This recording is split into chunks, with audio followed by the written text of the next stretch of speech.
Olá pessoal, sintam-se todos cumprimentados.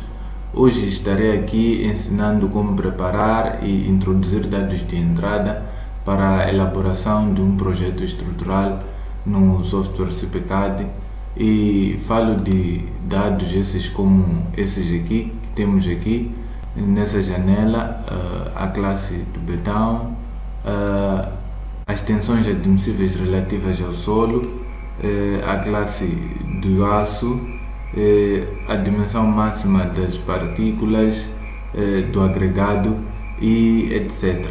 Então, antes de começarmos mesmo, vou pedir para partilhar o vídeo para que mais pessoas vejam, que deixe o seu like para a promoção do vídeo e inscreva-se no canal se que ainda não está inscrito e ative o sino das notificações para que receba a notificação no caso de haver um novo vídeo.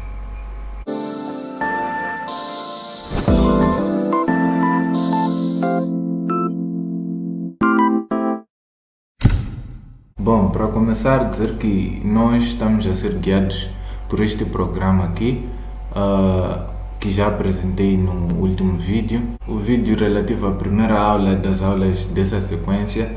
E no primeiro vídeo estivemos a falar da preparação dos desenhos para a fase de introdução da estrutura no CPCAD, onde estivemos a aprender a introduzir os pilares nas plantas no software ArchiCAD e aprendemos também a exportar as plantas em DWG e gravamos as plantas numa pasta, porque vamos precisar de usar isso numa fase mais adiante, e a fase que estou cá a referir é a fase de introdução da estrutura no software, pilares, etc.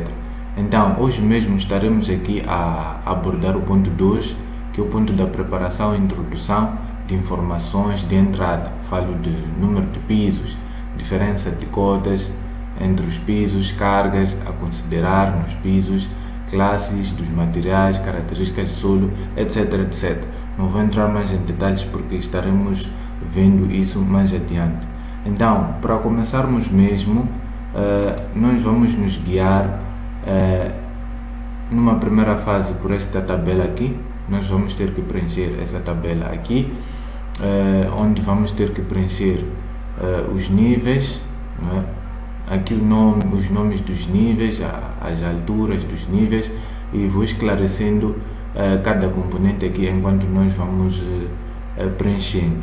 Então, para preencher essa tabela aqui, vamos começar nessa coluna dos níveis, e nessa coluna estaremos, na verdade, enumerando aqui os níveis que nós temos ou que vamos considerar na estrutura, e para isso vamos recorrer ao nosso software de desenho e veremos aqui que temos em primeiro lugar reis do chão, o primeiro andar, o segundo andar, depois temos o terraço e temos a cobertura. Mas lembrar também que no último vídeo nós tivemos a considerar também o nível das vigas ou lintéis do terraço. E podemos ver melhor isso aqui na nossa pasta, onde tivemos aqui a colocar os desenhos em DWG. Temos aqui em primeiro lugar o peso do reis do chão, temos o primeiro andar, depois temos o segundo andar e depois temos o peso do terraço, o nível dos lintéis do terraço e depois a cobertura. Então, numa primeira fase, vamos começar lá enumerando a partir do peso do reis do chão, e depois vamos seguir para o peso do primeiro andar, vai ser o número 2, vamos para o peso do segundo andar, vai ser o número 3, o piso do terraço vai ser 4, o nível dos lintéis do terraço vai ser 5 e o nível da cobertura vai ser 6. No total temos aqui 6 plantas. Então vamos aqui, temos 1 para o resto do chão, 2 para o primeiro andar e 3 para o segundo andar, e temos 4 para o terraço, temos 5 para o nível dos lintéis do terraço, e depois temos 6 para a cobertura. Então agora vamos passar para a coluna dos nomes e vamos dar aqui os nomes. Aqui O primeiro nível que nós consideramos é o piso do resto do chão, então vamos pôr aqui resto do chão. E o segundo nível é o piso do primeiro andar, podemos pôr aqui P como piso e do primeiro andar, não é? Posso colocar aqui piso do primeiro andar para não ocupar espaço. Então temos aqui piso do segundo andar, depois temos aqui piso do terraço, e depois temos aqui nível dos lintéis do terraço, e depois temos aqui a cobertura, não é? Cobertura. Isso podemos escrever em situações que tivermos mais espaço, mas aqui mesmo era para não ocupar muito espaço. E quanto às alturas na verdade estamos a falar da diferença de níveis entre o nível em causa e o nível que se encontra logo abaixo do mesmo. Então, para tal, nós vamos precisar de recorrer ao nosso software de desenho e vamos aqui ao corte, não é? Para podermos ver melhor isso.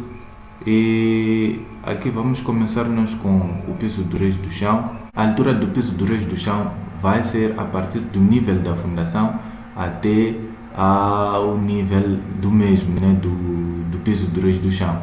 Então, numa primeira fase aqui temos que ter em conta que eu vou considerar que as fundações estarão a uma profundidade de 50 cm, isso é 0,5 m. Então vamos considerar aqui a altura a partir do solo.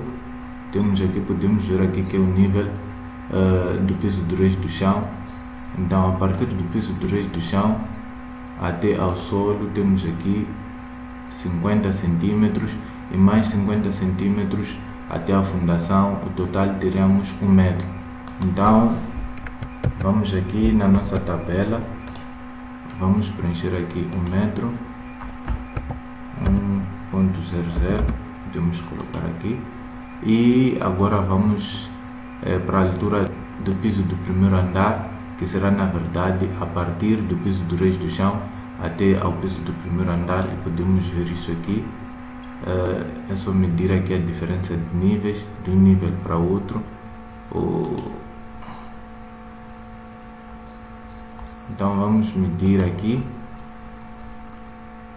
e temos aqui 3,15 em metros.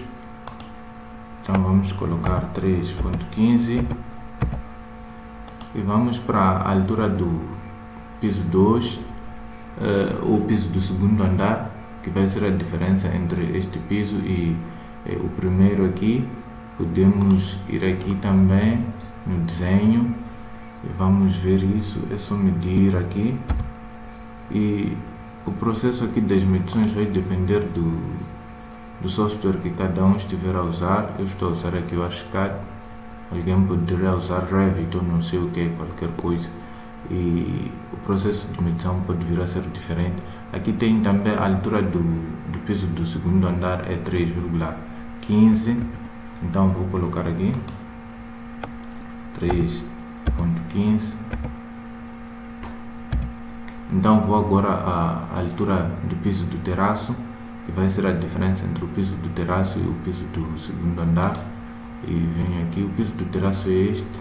Então, para fazer a diferença, para quem não sabe, aqui para medir é só pisar a tecla M e venho com o meu cursor até este nível, piso, e arrasto até outro nível, não é? Tenho aqui a diferença também 3,15. Venho e coloco aqui 3,15 e vou para a altura do nível de lintel do terraço, que vai ser a diferença entre o nível superior desses lintéis e o piso do terraço. Então vou aqui no programa, vou medir o nível superior dos lintéis, vai ser este aqui, dá para anotar aqui. Então, enquanto eu faço isso aqui, vai tentando fazer aí no projeto que está trabalhando nele, né, e no seu programa.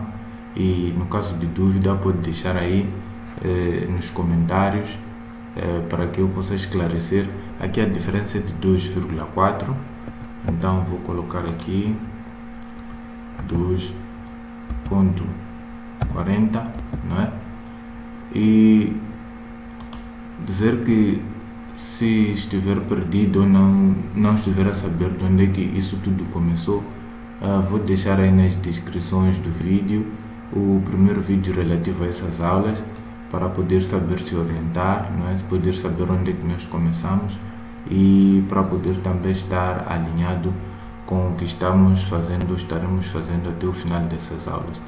Então agora estaremos aqui colocando a altura da cobertura, que vai ser a diferença entre o nível da cobertura e o nível dos lintéis do terraço. Então vamos aqui medir o nível da cobertura. Este aqui é azul, então vamos medir. É só pisar M, venho clicar aqui num ponto e meço até aqui. Tenho 0,6, 60 centímetros, 0,6, vou colocar aqui 0,6 ou 60. Então já tenho aqui todas as alturas. Agora vou para a largura da faixa, não é? Então na largura da faixa nós vamos considerar aqui faixa X e faixa Y. Então vamos precisar também de ir aqui ao nosso desenho. Vamos colocar agora as plantas, e a faixa X eu estou a considerar essa direção e a faixa Y essa direção. Se formos a ver aqui no nosso projeto aqui, ou este que estou a trabalhar nele, não há diferenças em termos de dimensões, independentemente das plantas que temos. Então podemos medir numa só planta uma das dimensões ou largura de faixa e a outra. Então vou medir aqui primeiro a faixa X, a largura da faixa X, M, e piso aqui e vou para outro ponto. Tenho 31,1, posso considerar 31, não tem nenhum problema. Eu mesmo para todos os pisos, né? Vou colocar aqui 31. Isso tudo que estamos a fazer aqui vai ser importante lá na introdução dos dados no nosso software. Então isso vai ser o mesmo para todos os pisos, né? E não vou estar aqui preenchendo tudo para reunir o tempo. Então vou agora para a largura da faixa Y e venho aqui, vou medir nessa direção, piso a tecla M e piso aqui e até aqui. Tenho 12,8, posso considerar 13, então considero aqui 13,00 e 13. E não vou preencher tudo, vou preencher com mais H, né, para reunir o tempo. Agora vamos às sobrecargas. Quanto às sobrecargas, vai depender do regulamento que está em vigor na área em que estiveres ou na região em que estiveres. Eu, por exemplo, aqui estarei a preencher as sobrecargas com base no RSA, não é? Que é o regulamento que está em vigor aqui. Alguém poderia estar usando o Eurocódigo 1 e muitos outros regulamentos, não é? Então, para começar, nós temos o reis do chão e temos que ver qual é a utilidade do reis do chão, e assim como o restante dos pisos aqui, porque as sobrecargas elas vão depender da utilidade dos pisos. E se formos ver aqui, temos dormitórios, né? Temos dormitórios, casas de banho, no resto do chão, no primeiro andar, no segundo andar, e temos dormitórios de uso de quase a mesma categoria. Então só vai mudar no terraço, onde temos ginásios, e depois temos sala de televisão, e depois temos área aberta aqui para lavagem de roupa e tudo mais. Aqui a categoria muda um pouco, não é? E depois temos a cobertura também, que a categoria muda, uma cobertura ninguém está lá, então vai havendo uma outra mudança, não é? De acordo com o uso. E para isso nós vamos aqui ao RSA. Eu tenho aqui um RSA já baixado, pode baixar na internet, é fácil. Se não tiver, pode usar em formato físico que tiveres. E vamos logo ao artigo, a partir do artigo 34 até o 37, temos aqui as sobrecargas aqui consideradas para cada tipo de uso, e nós estamos ali perante dormitórios e alguns outros compartimentos de uso coletivo. E quanto a isso, nós podemos ver aqui no 35, a linha A, temos habitação, quartos, hotéis, quartos pequenos e tudo mais, mas isso é para um uso muito mais individual, não é? Quanto ao que temos lá mesmo, aqueles dormitórios, algumas salas de estudo e tudo mais, podemos considerar aqui, onde fala de compartimento de utilização de caráter coletivo, concentração de pessoas, dormitórios, escritórios, hospitais, etc. Então vamos aqui, podemos ver aqui no nosso projeto que a partir do eixo do chão até o segundo andar, estamos perante essa situação de dormitórios, casas de banho e tudo mais de uso coletivo. E temos aqui no nosso regulamento que temos que usar a carga de 3 kN por metro quadrado. Então vamos introduzir aqui 3 kN no resto do chão, e temos 3 kN no primeiro andar, e aqui também 3 kN no segundo andar. Agora vamos à planta do terraço, temos que ver qual é a sobrecarga que vamos considerar.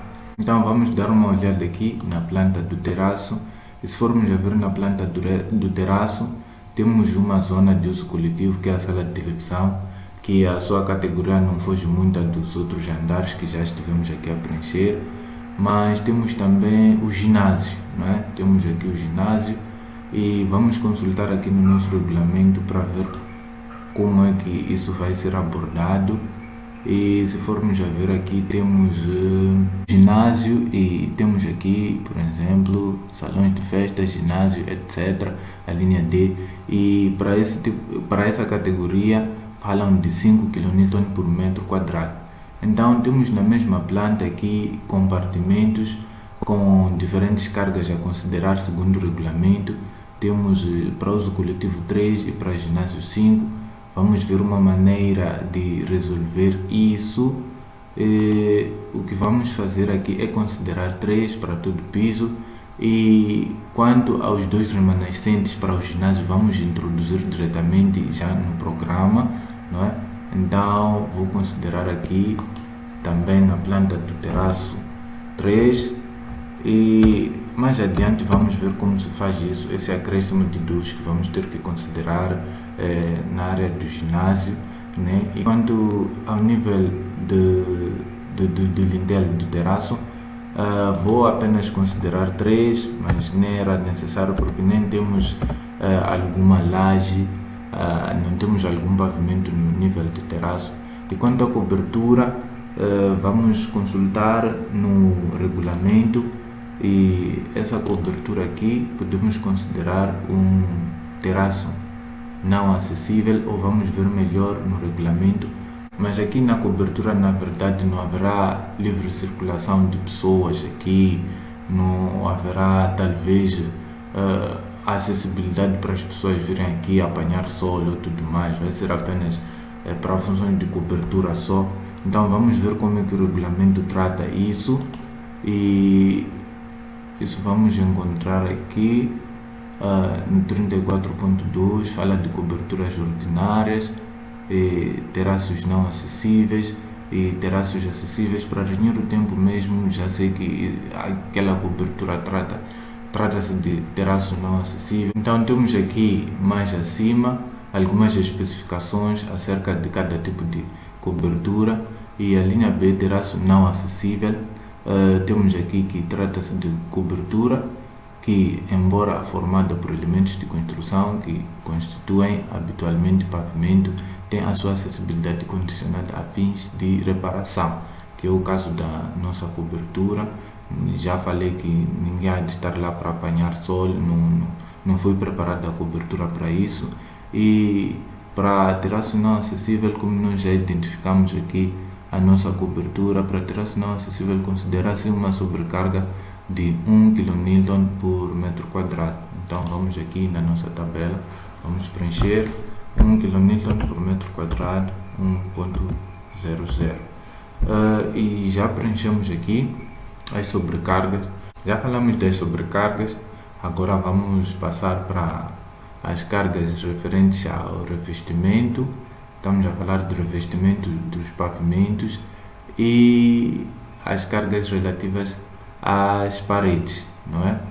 E quanto a isso, no que refere às cargas das paredes, vamos introduzir diretamente nos alinhamentos das paredes lá no programa. Então aqui vamos considerar apenas as cargas referentes aos revestimentos. Quanto às cargas referentes aos revestimentos, podemos procurar tabelas que vão nos indicar as cargas para cada tipo de material. E eu já baixei aqui alguma, mas quem não tiver essa pode recorrer às tabelas técnicas, não é? E temos aqui algum conjunto de materiais. Vamos ver aqui elementos de revestimento de pavimentos e tetos. Temos aqui alguns materiais. Temos aqui numa primeira fase ladrilho hidráulico, incluindo argamassa de assentamento, ladrilho cerâmico, etc. Mas no geral nós costumamos usar 1 kN por metro quadrado para esse tipo de situação. Falo dos revestimentos de pavimentos, então eu não vou fugir à regra, eu vou colocar aqui 1, né? Mas por acaso especiais pode precisar mesmo de usar ou investigar mais aí nas tabelas e colocar a carga correspondente. Eu vou colocando aqui 1.00, né? Então vou dar um tempo para preencher aqui toda a tabela e depois vamos continuar a preencher os outros materiais. Então já tenho aqui toda a tabela preenchida. Espero que aí desse lado também já tenha a sua tabela preenchida correspondente à obra que esteja a trabalhar nela. Agora vamos passar para os materiais, a tensão admissível do solo e a localização. Isso também vamos precisar lá na introdução dos dados no programa. E quanto aos materiais, vamos colocar aqui a classe do betão que vamos usar. Cá entre nós, a classe de betão que é comumente usada nas obras é B25, mas em casos especiais pode precisar de colocar aí uma outra classe. Então aqui vou colocar B25 e o aço que nós usamos, o aço para varões é A400, não é? A400, e em algumas situações especiais pode precisar também de usar o aço de construção metálica, falo de perfis. E para o meu caso aqui eu não vou usar nenhum aço de construção metálica, mas para o caso de alguém que queira ou que vá usar aço de construção metálica, pode consultar isso no regulamento REAI ou no Eurocódigo, né? Nos Eurocódigos pode encontrar lá a classe do material a usar para aço de construção metálica. Então vamos passar agora para a tensão admissível do solo.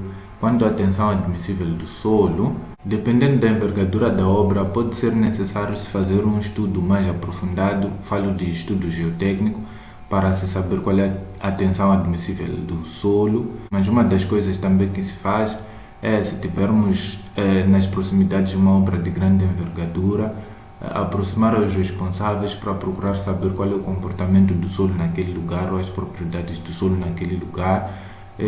Mas se for uma obra mesmo pequena, conhecendo o tipo de material ou o tipo de solo, é possível encontrar na internet algumas tabelas que já estipulam lá a tensão admissível para cada tipo de solo, se é areia, não sei de que cor, argila, não sei de que cor e que consistência, já fornecem lá algum intervalo dos valores de tensão admissível.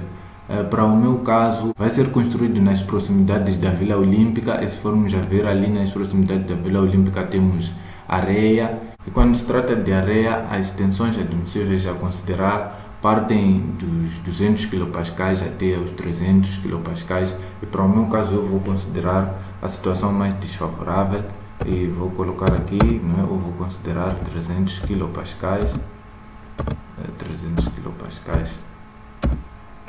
kilopascais.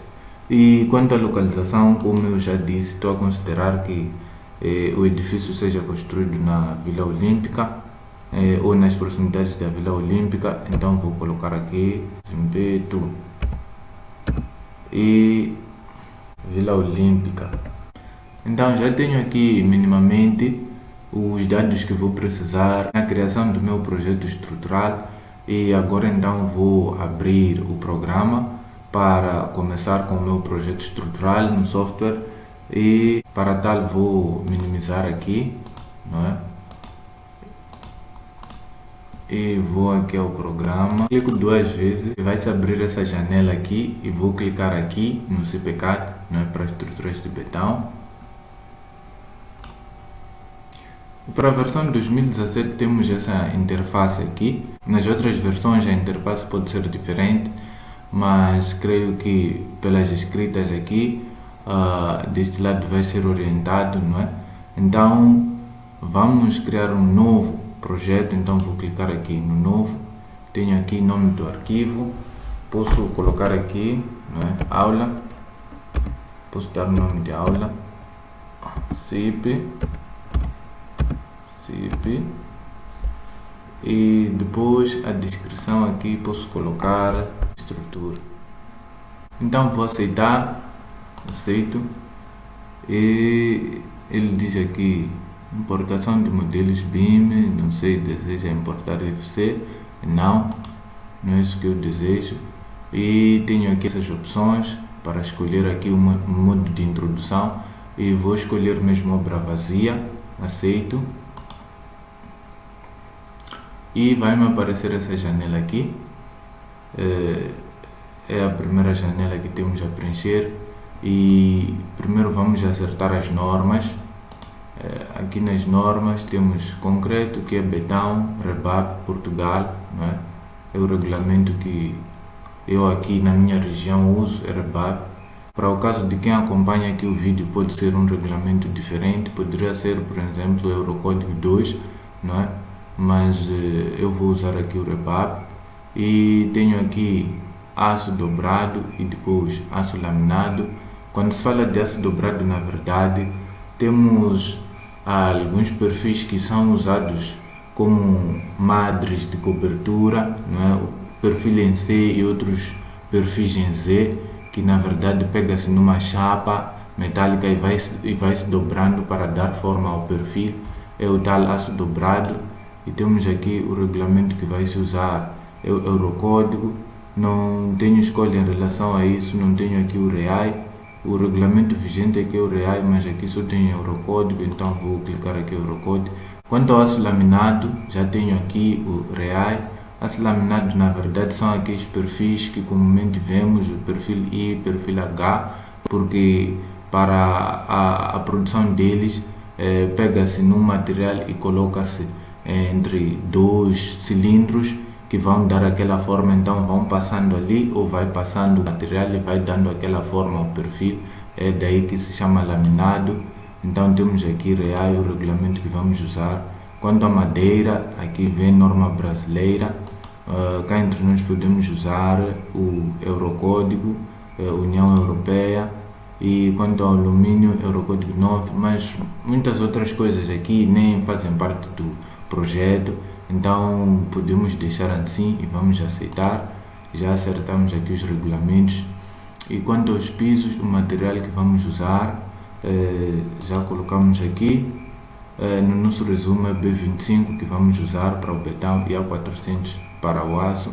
B25 é equivalente a C2025 para a norma do Eurocódigo, então temos aqui B25 ou C2025, vamos escolher.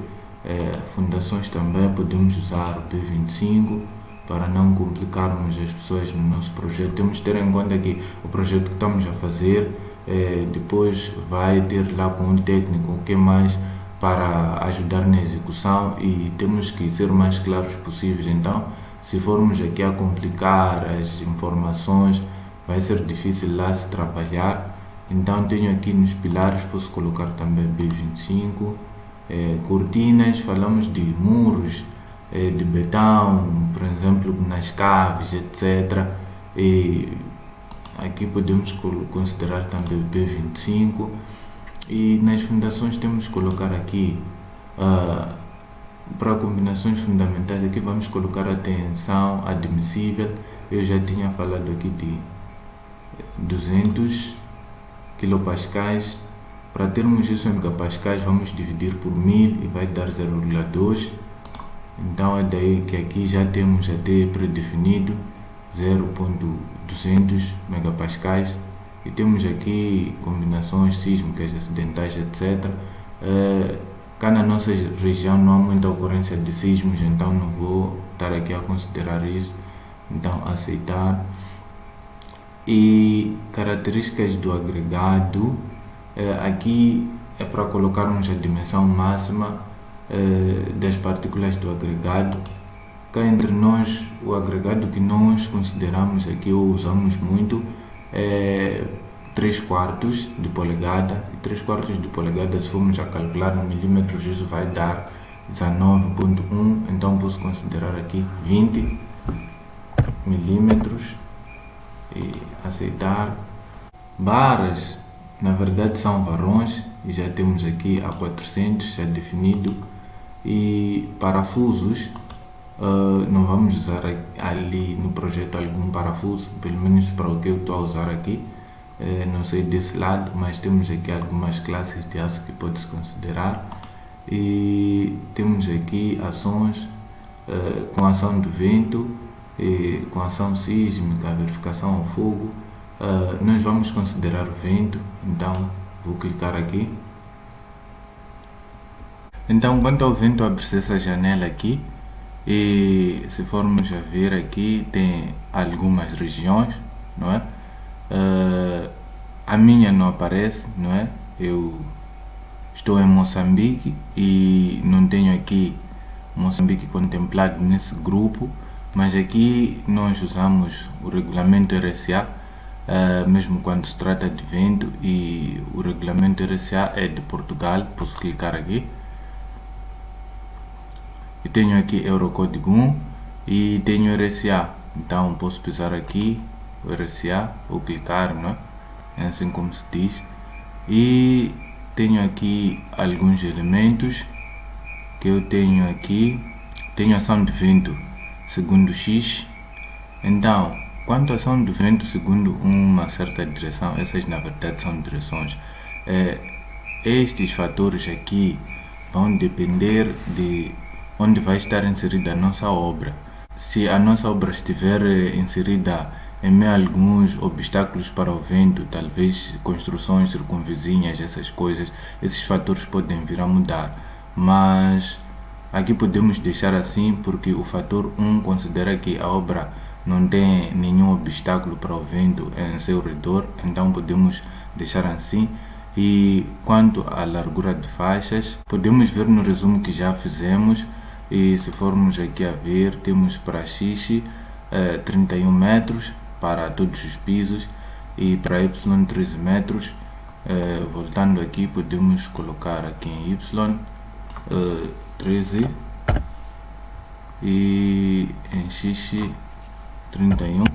E se quiser entender melhor a situação de largura de faixas, eu não pode pisar aqui e ver do que se trata na verdade, e já dá alguma informação aqui relativa a isso e aceitar.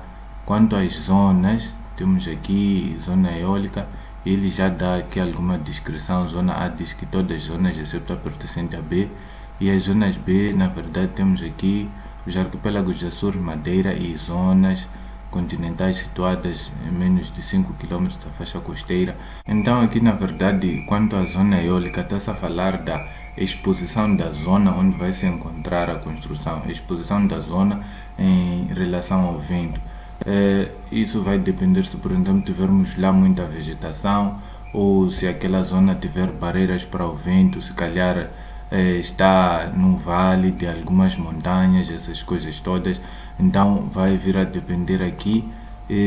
Para o nosso caso, o edifício vai se construir na zona olímpica, é o que estamos a considerar, e aquela é uma zona que, se formos analisar bem, está exposta ao vento, Então vamos considerar zona B, não é? Vamos considerar zona B, porque é uma zona que está muito exposta ao vento. E quanto à rugosidade, temos dois tipos de rugosidade. Rugosidade no interior de zonas urbanas, nas quais predominam edifícios de altura média e elevada, e rugosidade atribuída ao resto das zonas, tais como rurais ou de periferia de zonas urbanas. Então, Vila Olímpica, Lazimpeito, sei lá, podemos considerar que é periferia de zona urbana, não tem lá tantos edifícios de grande envergadura, então podemos considerar nós 2, não é? Rugosidade 2. Então, aqui no vento já temos tudo e podemos então aqui aceitar, não é? E isso vai depender da zona em que vai ser construída a sua obra. Poderiam não ser essas opções, então vamos aceitar aqui. Ação sísmica não vamos considerar, ou eu não vou considerar, eu particularmente não vou considerar, porque não há muita ocorrência de sismos aqui, já estive aqui a falar disso. E quanto aos coeficientes de flambagem, vamos deixar mesmo 1. Há uma razão para tal, mas não vou ir mais a fundo. Se quiser talvez um vídeo a explicar isso, pode deixar aí nos comentários, mas não vou ir mais a fundo para não alongar o vídeo. Alumínio, não teremos alumínio na obra. Madeira, não teremos madeira. Perfis, está-se a falar de aço de construção metálica, nessa obra não teremos isso. Então, se há algo mais que podemos fazer aqui nessa janela, podemos ver aqui, se formos a entrar aqui, abre-se essa janela. Nessa janela aqui é possível limitar o diâmetro mínimo e o diâmetro máximo dos varões a considerar para certos elementos estruturais. O que acontece é que, se formos a dimensionar a nossa obra sem fazer ajustes aqui nessa tabela, é normal que numa laje, por exemplo, tenhamos armaduras a variarem de fio 8 até fio 25. Isso aí não é muito favorável para o nosso trabalho. Ou talvez numa viga temos armaduras a variarem de fio 10 até fio 25. Isso aí não vai nos ajudar na organização da informação lá para a construção, e se formos a deixar assim também não vai ajudar muito aos operários que estiverem a trabalhar nessa obra. Mas vou fazer um vídeo onde vou entrar mais em detalhes em relação a essa tabela aqui, onde vamos estar a acertar os diâmetros dos varões. Se tiver mesmo muito afim desse vídeo, pode deixar aí também nos comentários. E fora isso, aqui é tudo, não é? Então podemos aqui aceitar, não é? E vai aparecer essa janela aqui. A janela fala dos estados limites, não é? Para o betão, os estados limites vão ser de acordo com o REBAP, certo? Betão das fundações, REBAP, certo? Estados limites últimos para aço laminado. Já falei do aço laminado, são perfis reais, mas como não vamos usar, nem importa tanto. Aço dobrado não importa tanto, não vamos usar. Madeira não importa tanto, não vamos usar. Alumínio não importa tanto. Tensões sobre o terreno, ações características, certo? E pronto, não há muito aqui a dizer, aceitar, né? E vai abrir essa janela aqui. E ao abrir essa janela, vamos ver aqui abaixo, temos essas abas aqui: entrada de pilares, entrada de pavimento, resultados, isovalores, deformação. Isso tudo tem sua respectiva função, não é? Nós aqui vamos trabalhar nessa aba, vamos trabalhar nessa aba e vamos trabalhar nessa. Podemos passar dessa e essa também, se for necessário, não é? Mas agora o que vamos fazer mesmo, o passo a seguir, é a introdução de pisos e os níveis, etc. O que estivemos aqui a resumir nessa tabela, não é? Então aqui a seguir vou para introdução e tenho aqui pisos ou grupos. Então vou aqui clicar pisos ou grupos e vai aparecer essa janelinha aqui. Tem novos pisos, tem somente essa opção. Então vou pisar novos pisos E como deseja introduzir os pisos independentes, vou pisar aqui independentes, aceitar, e vai me aparecer aqui inserir pisos, não é? E a primeira coisa que vai me pedir é número de pisos neste grupo. Então vou à minha tabela, tenho 6 pisos e vou colocar aqui 6 pisos e posso clicar aqui, por exemplo, e vão me aparecer aqui os pisos, e aqui já me pede a altura. Há que ter em conta aqui que ele conta a partir de baixo para cima, e eu posso aqui editar os nomes, não é?